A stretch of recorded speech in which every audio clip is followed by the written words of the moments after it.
ঠাকুরের চরণে প্রণাম, মা এবং স্বামীর চরণে প্রণাম। আজ বৃহস্পতিবার সন্ধ্যাবতীর পর আমরা একটু জগজ্জননী মা শারদা দেবীর অনুধ্যান করার চেষ্টা করি। আজ সত্যি সত্যি গত বছর হয়ে গেল এই রামকৃষ্ণ মঠের মিশন প্রতিষ্ঠা। আমরা এই সংঘের ব্যাপ্তি দেখছি, যত সময় যাচ্ছে ততই এই সংঘ আরো বেশি সংঘবদ্ধ হচ্ছে এবং এক প্রান্ত থেকে আরেক প্রান্তে ছড়িয়ে পড়ছে। এই সংঘ ভগবান শ্রীরামকৃষ্ণ নিজেই শুরু করেছে। আমরা জানি যে তিনি এই সংঘটাকে রূপ দেওয়ার জন্য যখন ক্যান্সার রোগ হয় একান্তে থাকতে থাকেন। কোথায় না, কাশীপুর উদ্যান ঘাটে। কাশীপুর উদ্যান ঘাটিতে আমরা বেশ কিছু ঘটনার সাক্ষ্য দেখতে পাই। তার মধ্যে একটি যে ঠাকুর বেশ কিছু সন্তানদের হাতে গেরুয়া বস্ত্র তুলে দিয়েছিলেন। গেরুয়া বস্ত্র, রুদ্রাক্ষের মালা ইত্যাদি। শ্রীরামকৃষ্ণের বাণী স্বামীজিও বোঝার চেষ্টা করেছিলেন। দক্ষিণেশ্বরে ঠাকুরের সেই কথা নরেনের মনের মধ্যে বিশেষভাবে স্থান করে নিয়েছে। সেটি কি? সেটি হল জীবে দয়া নয়, শিবজ্ঞানে জীবসেবা।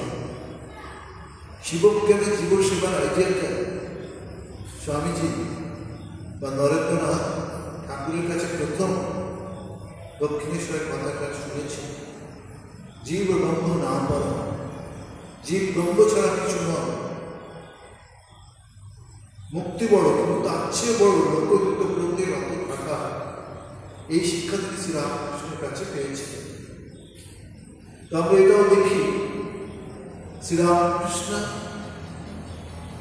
এই স্বামীজি প্রেম কথা আখ্যা দিয়েছিলেন। আমরা যে আরত্রিক স্তব প্রতিদিন সন্ধ্যার সময় সকলে মিলে গান, এটি কিন্তু স্বামী বিবেকানন্দের রচনা। শ্রীরামকৃষ্ণের বহু কথা এই আরত্রিক স্তবের মধ্যে রেখে গিয়েছিলেন। প্রেম পাতারটা ওর মধ্যে আছে। শিক্ষক হিসেবে তিনি সত্যি অপূর্ব। তো তিনি এই সম্পর্কে একটি সূত্রে বেঁধে দিয়ে গেছিলেন, সেটা প্রেমের সূত্র। শ্রীরামকৃষ্ণ যখন শরীর যায়,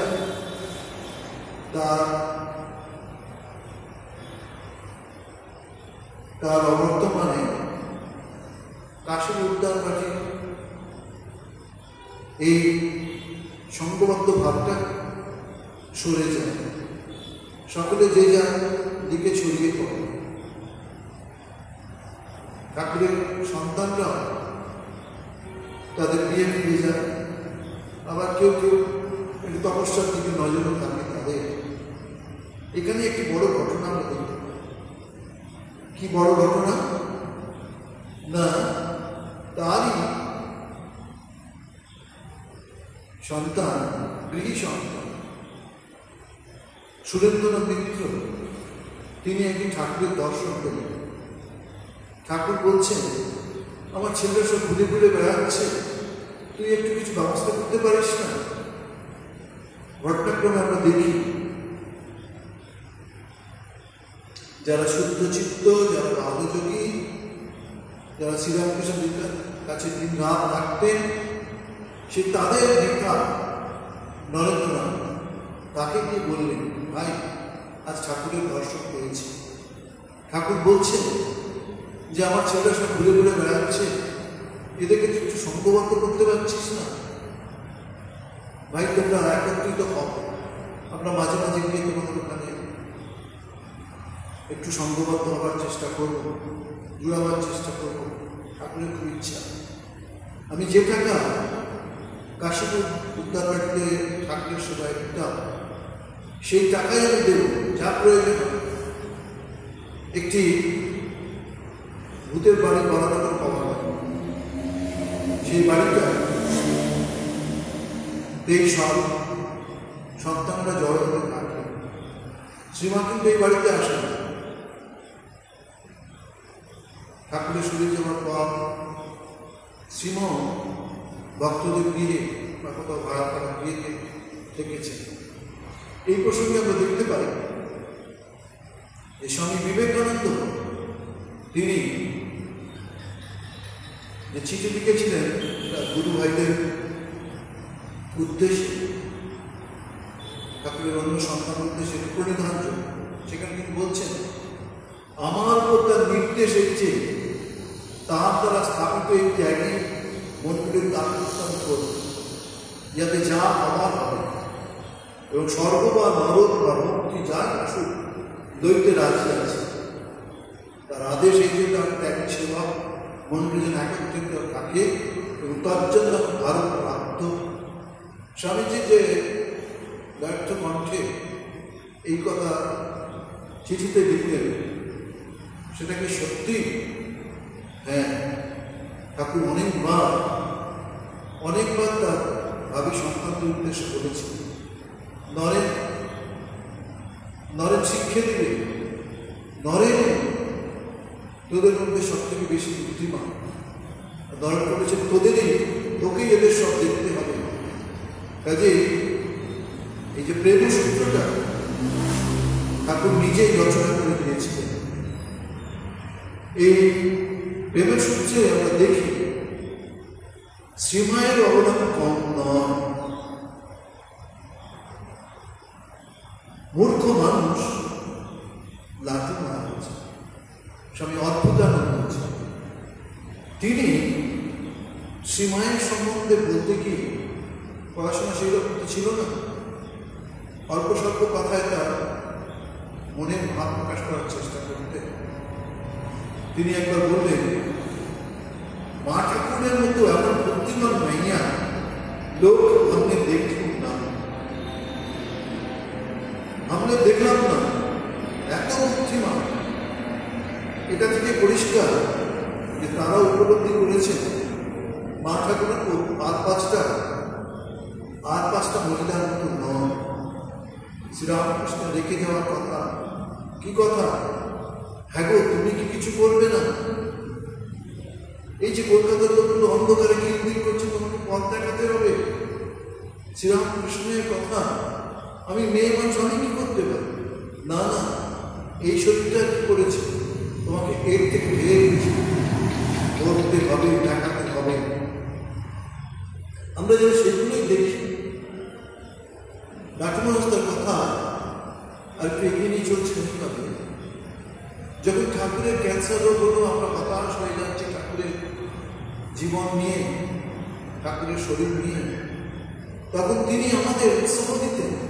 কি উৎসাহ? তোমরা এত ভেঙে পড়ছো কেন?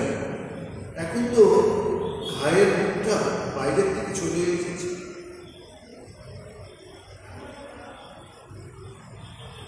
একটু ভালো আছে, ঘায়ের বাইরের দিকে বেরিয়ে এসেছে। এমনি করে তিনি সকলকে সাহস দিতেন। শুধু তাই না, শ্রীরামকৃষ্ণ বলতেন কি, ও আমার শক্তি, ও আমার শক্তি, শক্তি আর শক্তিমান অভেদ।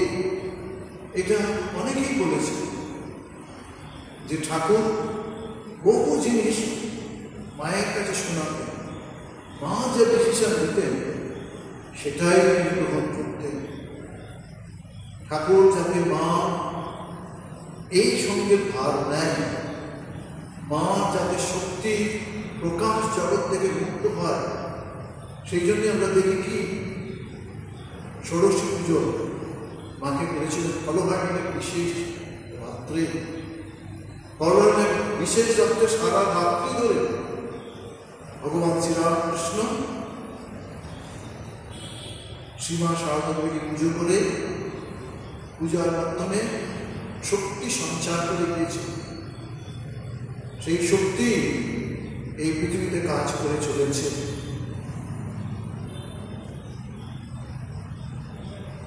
তার মতো এরকম শুদ্ধ পবিত্র মানুষ সত্যি বিরল। ত্যাগের পরাকাষ্ঠা তার মধ্যে দেখা গেছে। শ্রীরামকৃষ্ণ ত্যাগ সম্রাট, এটা আমরা স্বীকার করি, কিন্তু শারদা দেব ত্যাগ সম্রাট। উদাহরণ হিসেবে আমরা জানি কি না, যখন লক্ষ্মীনারায়ণ 10,000 টাকা দক্ষিণেশ্বরে ঠাকুর হাতে সমর্পণ করতে চাইলেন, সেই সময় ঠাকুর নিতে পারলেন না। তিনি মা ঠাকুর থেকে দৃষ্টি আকর্ষণ করার চেষ্টা করলেন, ও নিলে তো নিতে পারে। কিন্তু আমরা কি দেখি, শ্রীমাও কিন্তু ততদিন বুদ্ধিমত্তার সঙ্গে এটা প্রত্যাখ্যান করতে। শুধু তাই নয়, আমরা রামেশ্বরেও দেখি, রামেশ্বরের রাজা মহারাজা তার রত্ন ভাণ্ডার খুলে দিয়েছিলেন, বলেছিলেন আমার গুরু মহারাজের মা আসছে, গুরুদেবের মা, তাকে যেটা তার পছন্দ হবে সেটা একটু আমাদের হাতে তুলে দিও। কিন্তু মা ত্যাগে সম্রাটকে তিনি কোনো কিছু গ্রহণ করেননি। শুধু তাই নয়, এই সম্পর্কে শক্তিশালী করার জন্য আমরা দেখি তার জীবনের ভূমিকা। যখন ঠাকুর তাদের গেরুয়া বস্ত্র দিয়ে 3 দিন ভিক্ষা করতে পাঠালেন, তখন সবার আগে শ্রীমা শারদা দেবী এসে পুরো 16 আনা 16 গলা পূর্ণ তাই সাথে দান করেছিলেন। একটা টাকা নিজে বেরিয়েছে, তাদের দান করে দেখি আশীর্বাদ করেছিলেন। 16 অমৃতত্ব ভারতবর্ষ অমৃতত্বের জায়গা। নারূপে সুখমস্তি ঘুমাইব সুখ, ঈশ্বরের সুখে সুখ। গীতায় আছে অনিত্য অসুখম লোক বিমম প্রাপ্য ভজস্ব। এই শঙ্খ বহুদিন যুব কল্যাণে, মানুষের কল্যাণে কাজ করে যাবে। সেই জায়গায় দাঁড়িয়ে আমরা শ্রীমায়ের এই রূপ দেখে সত্যি আশ্চর্য করি। তিনি অন্তরালে ছিলেন। স্বামী বিবেকানন্দ 1897 খ্রিস্টাব্দে যখন বিদেশ থেকে ফিরে এলেন, এই শঙ্খ তৈরি করলেন বলরাম বাড়িতে, যেটা আছে বলরাম মন্দির। তিনি সবসময় শ্রীমায়ের উপরে বিশেষ শ্রদ্ধা পোষণ করতেন। শঙ্খ জননী কষ্ট হবে, তার জন্য কিছু টাকা তিনি বিদেশ থেকে ফিরে এসে দেওয়ার চেষ্টা করতেন। মা ঠাকুর দেখার কেউ নেই, আমাদের সঙ্গে জননী তাকে আমাদেরই বার করতে হবে। শুনতে পাই বেশ তখনকার দিনে যথেষ্ট টাকা দেওয়ার চেষ্টা করেছিলেন। না এই টাকা না, 25 টাকা দাও, এরকম শোনা যায়। শুধুমাত্র ঠাকুর কুলবোধ নয়, সেইভাবে দেখতেন না ঠাকুরটাকে, সম্ভ্রমের চোখে দেখতেন। আমরা জানি কি, দক্ষিণেশ্বরে থাকাকালীন একদিন মা ঠাকুর খাবার রেখে যাচ্ছেন। শ্রীরামকৃষ্ণ ভাবের মধ্যে ছিলেন, চোখ বুঝেই ছিলেন, দেখতে পাইনি, বা পাশবিরে ছিলেন। তিনি হঠাৎ সামান্য আওয়াজ বা শব্দ শুনে বললেন, যাওয়ার সময় দরজাটা ভেজিয়ে দিয়ে যাস। শ্রীমা কোনো উত্তর দেননি, শুধু এইটুকুই বলেছিলেন আচ্ছা। সেটা ভগবান শ্রীরামকৃষ্ণের কানে যাওয়া মাত্রই তিনি বেশ অস্বস্তিতে পড়ে গেছেন। শ্রীমায়ের কথায় সেদিন যে কতবার এসে ক্ষমা চেয়েছেন নহবতে, ওগো তুমি কিছু মনে করো না। আমি ভেবেছিলাম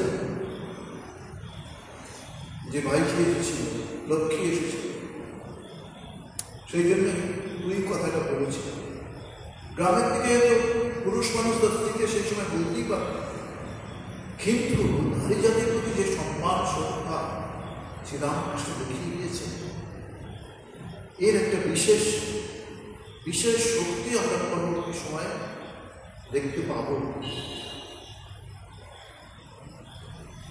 কোনো কোনো সময় তিনি অন্যদেরও সাবধান করে দিয়েছিলেন, দেখ এই শরীরে তোরা একটু উল্টো পাল্টা কথা বললেও তোরা রক্ষা পেয়ে যেতে পারিস, কিন্তু খুব সাবধান ওর ক্ষেত্রে। ব্রহ্মা বিষ্ণু মহেশ্বর বলে রক্ষা করতে পারবে না, আমি সাবধান করে দিয়ে যাচ্ছি। গোলাপ আমাকে বলেছিলেন, হৃদয়কে বলেছিলেন, আরো কাউকে কাউকে তিনি শ্রীমাকে অন্য চোখে দেখতেন, অন্যভাবে দেখতেন। সেই আত্মা শক্তি মহামায়া, সেইখানেই তো তিনি কথাটা ওইভাবে বলে গেছিলেন। যখন মা ঠাকুর তাকে প্রশ্ন করলেন, আমি তোমার কে, এক কথায় শ্রীরামকৃষ্ণ দেব ভগবান বলেছিলেন, যে মা মন্দিরে আছে, যে মা নহবতের সঙ্গে জন্ম দিয়েছে, সেই আত্মা শক্তি মহামাই এখন এখানকার প্রদর্শন করছে। আবার তিনি এটাও বলেছেন, সারদা সরস্বতী জ্ঞান দিতে এসেছে, জ্ঞান দিতে এসেছে।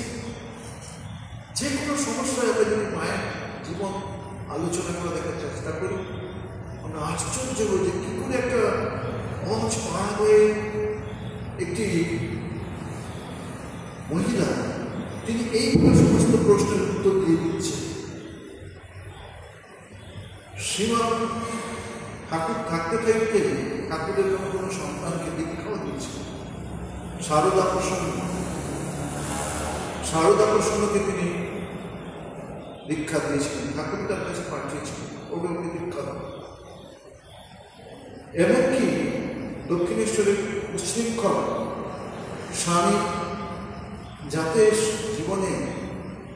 জীবনে শৃঙ্খলা ফিরে আসে, ঠাকুরের কাছে এলে ঠাকুর কিন্তু তাকে কি সীমায় স্বর্ণাপন্ন হতে পাঠিয়েছিল।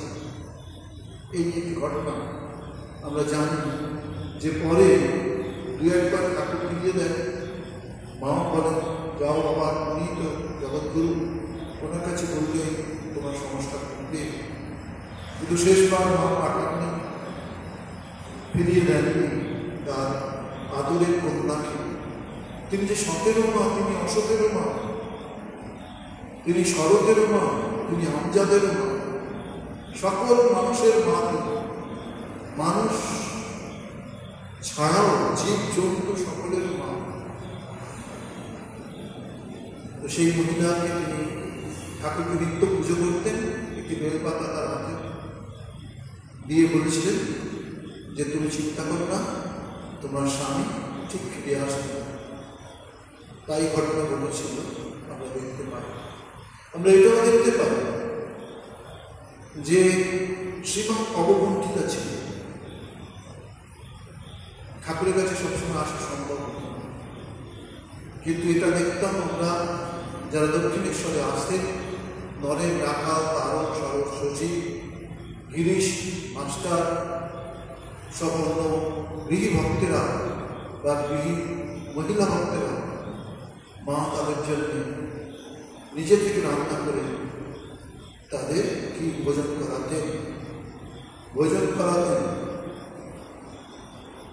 কখনো কখনো এরকম পরিস্থিতি হয়েছে যে 2-3 কেজি আটা মা নিজে ভাবছেন, নিজে রুটি বেলছেন, নিজে কাঠ জ্বালাচ্ছেন, উনুন জ্বালাচ্ছেন, নিজে রুটি শিখছেন, খাওয়াচ্ছেন, সবটাই। শ্রীরামকৃষ্ণ কখনো কখনো কাউকে পাঠিয়ে দিত, ওরে লাঠিতে বলতে, ওরে লাঠু তুই যা ধ্যান করছিস, সে এখন নহবতে আটা মারছে, যা নিয়ে সাহায্য কর। আবার এটাও দেখেছি যে এক একজন ভক্ত, একই ভক্ত যারা তারা দক্ষিণেশ্বর ঠাকুরের কাছে থাকতে রাত্রে সন্তান করবার জন্য, হয়তো কোনো সন্তানকে জিজ্ঞেস করলেন রাত্রে তুই কটার রুটি খাস, সে বললেন 8টা রুটি খা। তখন শ্রীরামকৃষ্ণ চমকে উঠে, বলিস তোরা কি এখানে সব খেতে আসিস? ডাক ডাক ডাক। সালিশি বসানো হলো, শ্রীমাকে অভিযুক্ত করা হলো, তুমি কেন ওদের এতগুলো করে খাওয়াও? ওদের আধ্যাত্মিক দায়িত্বকে তুমি নেবে?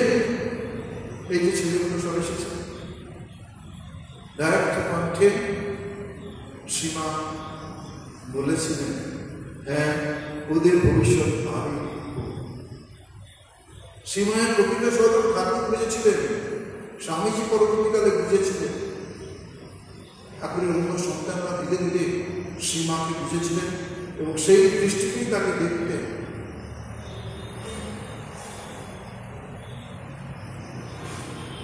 শ্রীমা কিছু করতে না চাইলেও ঠাকুর তাকে এসব কাজে রক্ষা করেছিলেন।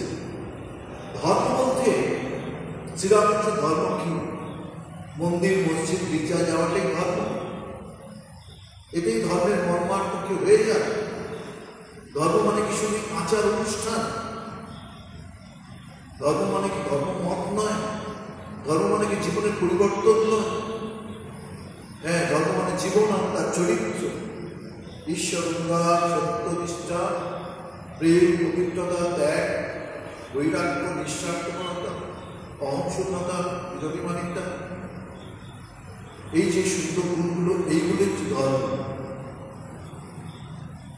তারা দুজনেই এই সত্য রূপটি দেখিয়ে গেছে। শ্রীরামকৃষ্ণ আদর্শ সন্ন্যাসী, শ্রীরামকৃষ্ণ শ্রীমা আদর্শ সন্ন্যাসী, তিনি দুটোই সন্ন্যাসীর আদর্শ দেখিয়েছেন আর ত্রিগীর আদর্শ দেখিয়ে গেছেন।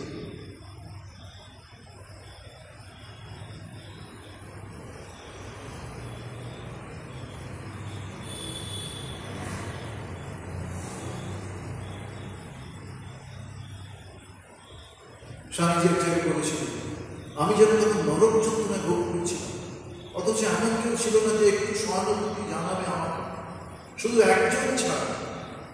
সেই একজনই আশীর্বাদ আমরা পেয়েছি। সেই আশীর্বাদ কি? যিনি তাদের মধ্যে অসহায় ছিলেন, বলছেন আমাদের চেয়েও দরিদ্র ছিলেন, সেই হচ্ছে এই নারী। তিনি আর কেউ নন, তিনি স্বয়ং আমাদের সারদা দেবী শঙ্খ জয়ন্তী। শঙ্খ জননী তিনি। শ্রীরামকৃষ্ণ নিঃসঙ্গ দিনগুলোতে তার সন্তানদের কাছে যিনি ছিলেন শ্রীরামকৃষ্ণের প্রতীক। ঠাকুরের শরীর যাওয়ার পর আমরা শ্রীমাকে অন্যরূপে পাই। শ্রীমাকে আমরা কোথায় পাই? শ্রীরামকৃষ্ণকে পাই আমরা বলরাম বসু পরিবারদের সাথে অনেক সময় বৃন্দাবনের পথে, কাশীর পথে, কখনো জয়নামবাটি, কখনো কামালনগরের পথে। কেউ মা কোথায় আছে সেইভাবে খবর পেত না। তিনি সত্যিই ছিলেন নিরাশ, নিঃস্ব, অসহায়। আজকে আমরা শ্রীমাকে কত নতুন নতুন বস্ত্র করি, আনন্দ পাই। তখন কিন্তু শ্রীমায়ের খুবই খুবই কষ্টের মধ্য দিয়ে খাটত। সেই সুদূর পরিবেশে তিনি অনশনে থাকতেন, অর্থাসনে জীবন কাটাতেন। ঠাকুরের নির্দেশ ছিল, তুমি কারোর কাছে চিঠা করবে না, যেমন তোমার কাছে আসবে তেমন গ্রহণ করবে। যে অনেক সময় কি করতাম, অনেক সময় শাক ভাত, নুন ভাত, এরকম দিনের পর দিন গ্রহণ করতে হতো।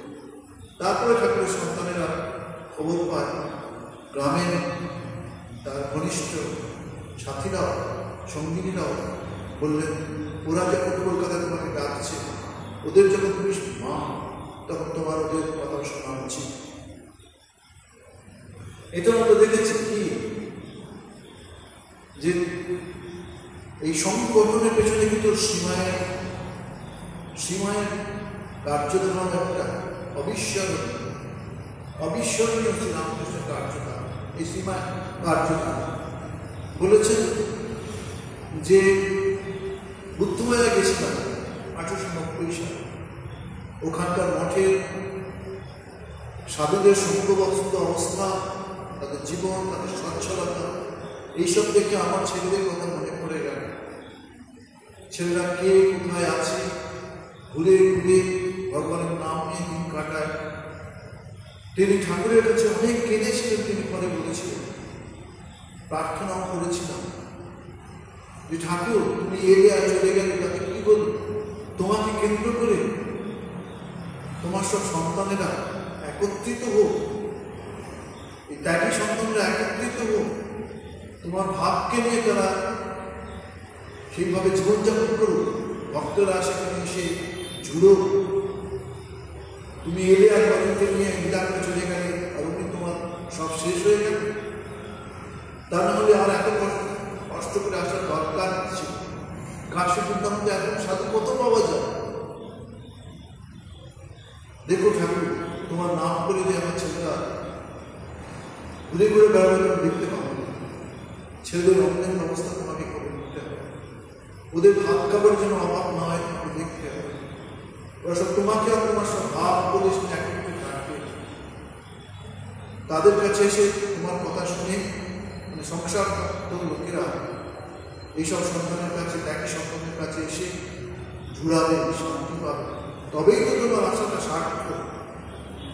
ওদের ঘুরে ঘুরে বেড়ানো দেখে আমার প্রাণ আকুল হচ্ছে।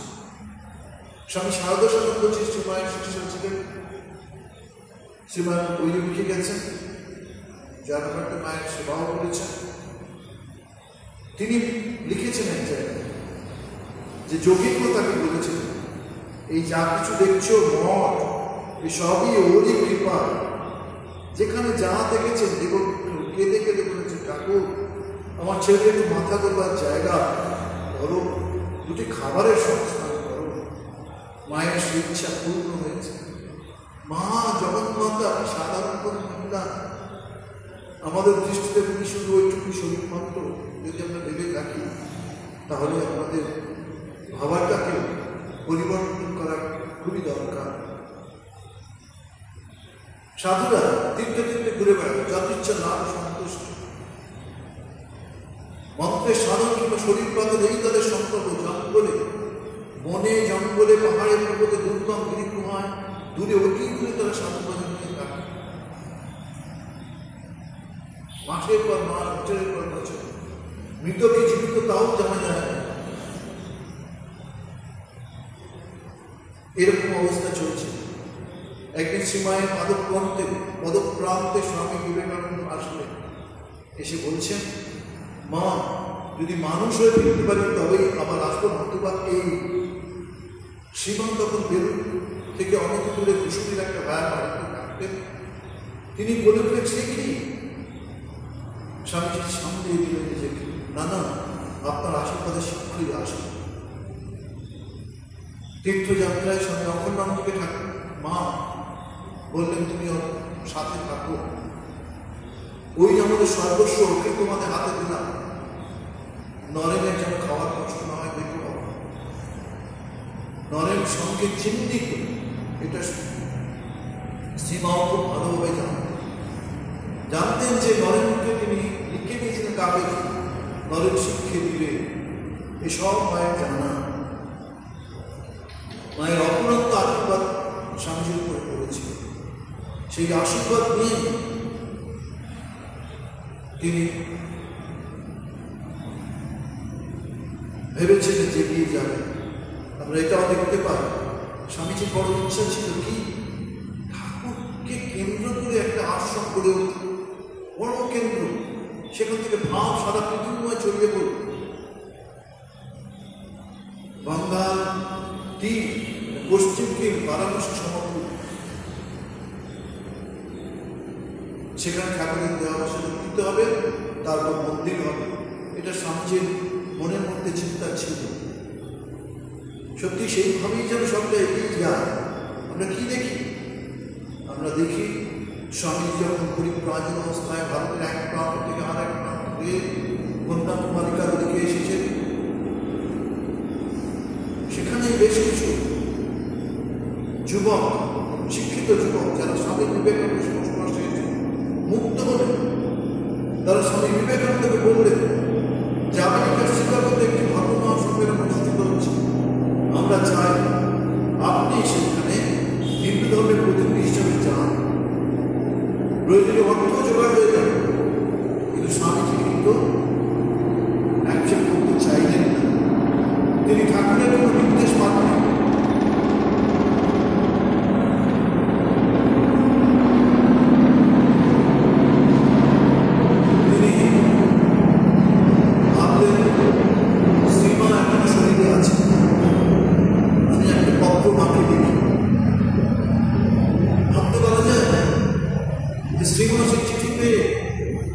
প্রথমে চিন্তিত হলেন, এই 7 সাগর পাহাড় হয়ে যাবে লেকচুরের দেশে, আমেরিকা কোথায় তিনি জানেন না। প্রান্ত ঘেমে উঠে এত দূরে একটা ছেলেকে কি করে পাঠায়। কিন্তু তিনি ভাবচক্রে একদিন রাত্রেবেলা নরেন্দ্র যেমন স্বপ্ন পেয়েছিলেন, শ্রীমাও এরকম একটা আদেশ পেয়েছিলেন যে শ্রীরামকৃষ্ণ আগে আগে এগিয়ে যাচ্ছে সমুদ্রের উপর দিয়ে, আর নরেনকে ডাকছে। এইটা যখন তার অনুভূতিতে এলো, তখন তিনি নরেনকে পত্র লেখার ব্যবস্থা করলেন, পত্র পাঠালেন।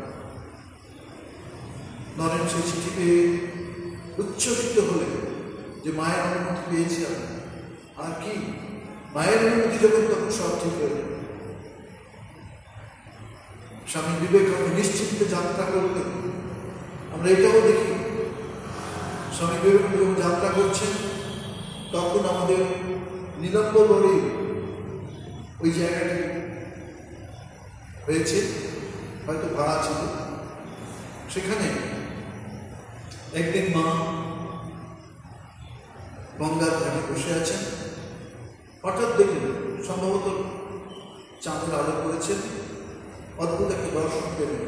কি দর্শন না, তার পাশ দিয়ে ঠাকুর ধীরে ধীরে গঙ্গায় অবতরণ করলেন, আর নরেন্দ্র তার পেছনে পেছনে ঠাকুর অবতরণ করে গেলেন সম্পূর্ণ গঙ্গায়। আর নরেন সেই গঙ্গা আমাদের চতুর্দিকে ছড়াচ্ছেন যারা এইরকম মন নিয়ে, আর তাতে বহু মানুষের বড় কল্যাণ হচ্ছে, বহু মানুষের মঙ্গল হচ্ছে। এইটা দেখে স্বামীজি আর মায়ের আর পেছন ফিরে দেখাতে হলো না, যে যুগপথের কাজ এগিয়ে চলবে। ধরনের সত্যি আমরা দেখি যে আমেরিকা যখন স্বামীজি গেলেন, কেটি সার্ভার যখন ট্রেনে স্বামীজিকে পেলেন, স্বামীজিকে মাধব ভেবে তার হাতে নিয়ে গেলেন। সেখানে হাওয়ার্ড বিশ্ববিদ্যালয়ের অধ্যাপক রাইট সাহেব, যার সঙ্গে ধর্মসভার বিশেষ ঘনিষ্ঠতা ছিল, তিনি স্বামীজির সঙ্গে ঘটনাটিকে মিশে তার কথা শুনে মুক্ত হয়েছে। আমেরিকায় যত প্রফেসর আছে, যত জ্ঞানী মানুষ আছে, সবকে যুক্ত করলেও আপনার তুলনায় কেউ আসবে না। আর আপনাকে ধর্মসভার প্রতিনিধি চ্যালেঞ্জ করা মানে সূর্যকে তার রশ্মি দেওয়ার অধিকারের কথা চ্যালেঞ্জের মতোই। আমরা এটাও দেখি স্বামীজি আমেরিকার থেকে ফিরে এসেছেন বিজয় লাভ করে, যে মা মহাবীরের মতো লাভ প্রিয় দেশে গেলাম, ঠাকুরের খেলা দেখলাম। স্বামীজি যেখানে গেছেন সেখানে স্বামীজির কথা শুনে মানুষ মুগ্ধ হয়েছে, স্বামীজিকে দেখে মুগ্ধ, আশ্চর্য হয়েছে। তারা মনে করেছে যে এই পাশ্চাত্য দেশ থেকে এই ভারতবর্ষে কে এসেছে, আমরা তাদের দেশে ধর্ম প্রচার করাচ্ছি। আমরা কি মূর্খ, আর কি মহা মহিমময় ভারতবর্ষের কথা প্রেজেন্ট করেছেন আমাদের কাছে। শ্রীমাকে এসে তিনি মায়ের প্রণাম জানান, পাশ্চাত্য বিজয়ের কথা বলেন। মাও কিন্তু বলেছেন কি, বাবা তুমি ঠাকুরের চিহ্নিত সন্তান। নরেন্দ্র চেয়েছিলেন কি, একটি মঠ করে উঠুক। এই যে বলছিলাম গঙ্গার পশ্চিম পাড়ে, তার জন্য তিনি সেদিনই মায়ের কাছে প্রার্থনা করেছিলেন। মা বলেছিলেন, তুমি এত চিন্তিত হয়েও না, ঠাকুর নিশ্চয়ই অচিরেই তোমার মনোবাসনা পূর্ণ করবে। হ্যাঁ, এই যে করে সংকোচনী। তিনি স্বামীজিকে বুঝেছিলেন, তিনি স্বামীজির মনোবাসনা পূর্ণ করেছিলেন।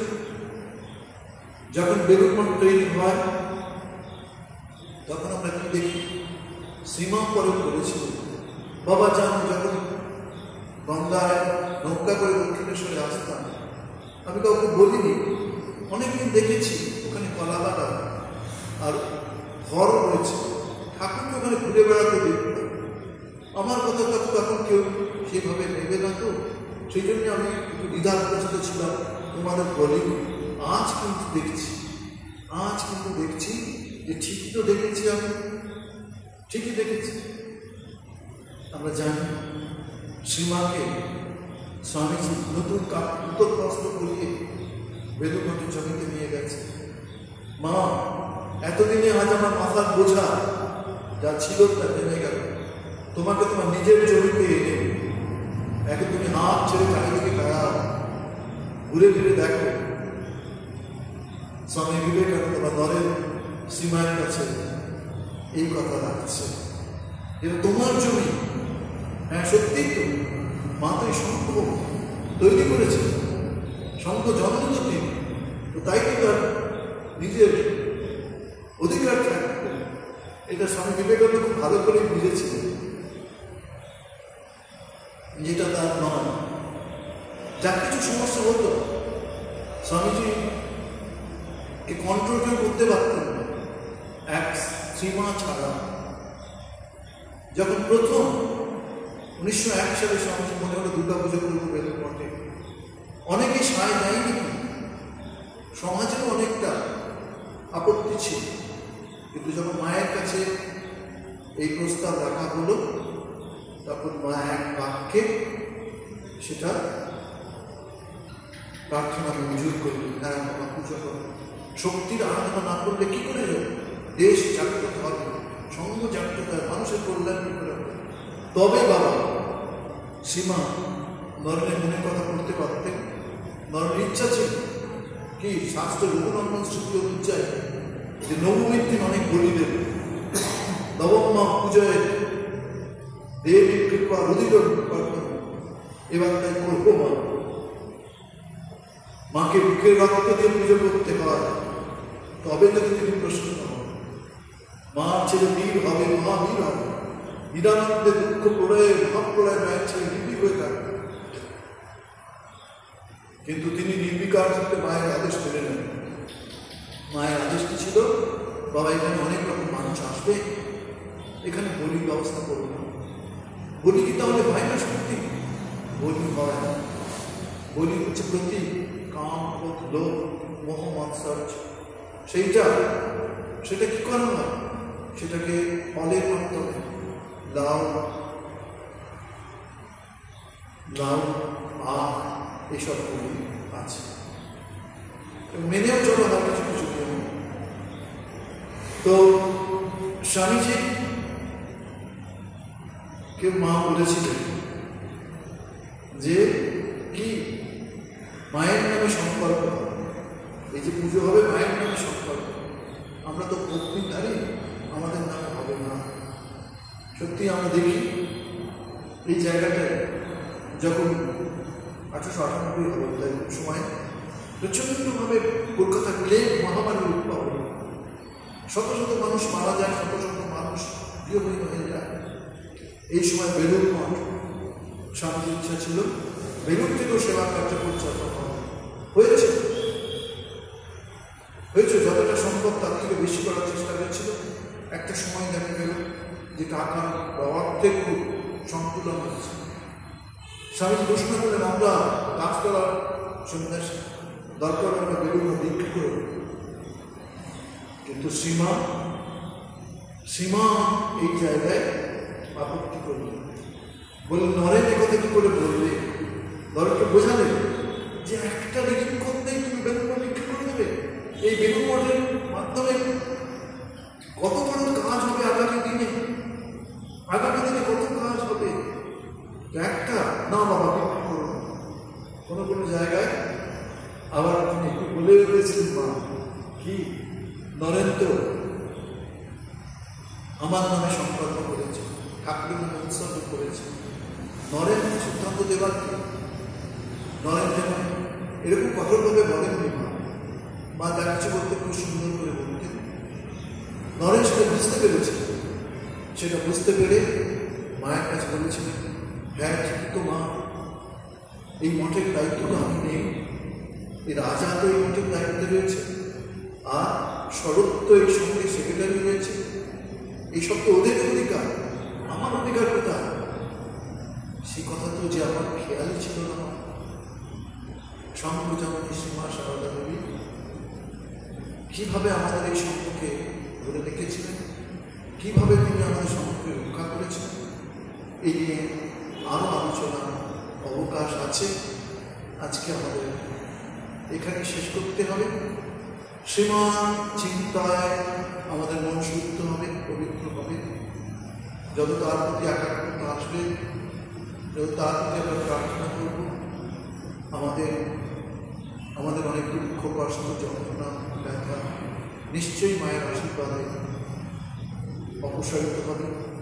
মায়ের কৃপায় আমরা সুস্থ থাকবো, আনন্দ থাকবো, সেই দিব্য ভাবে আমাদের জীবন কাটবে, এটাই মায়ের চরণে প্রার্থনা করি। ওম সর্বমঙ্গল মঙ্গলে শিবে সর্বার্থ সাধকে শরণ্যে ত্র্যম্বকে গৌরী নারায়ণ নমস্তুতে। সৃষ্টি স্থিতি বিনাশান শক্তি মুক্তি সনাতন গুণাশ্রয় মায়ে নারায়ণ নমস্তুতে। শরণাগতী নাট্য পরিত্রাণ পরায়ণ সর্বস্বার্থ হরে দেবী নারায়ণ নমস্তুতে। জয় নারায়ণ নমস্তুতে, জয় নারায়ণ নমস্তুতে, জয় নারায়ণ।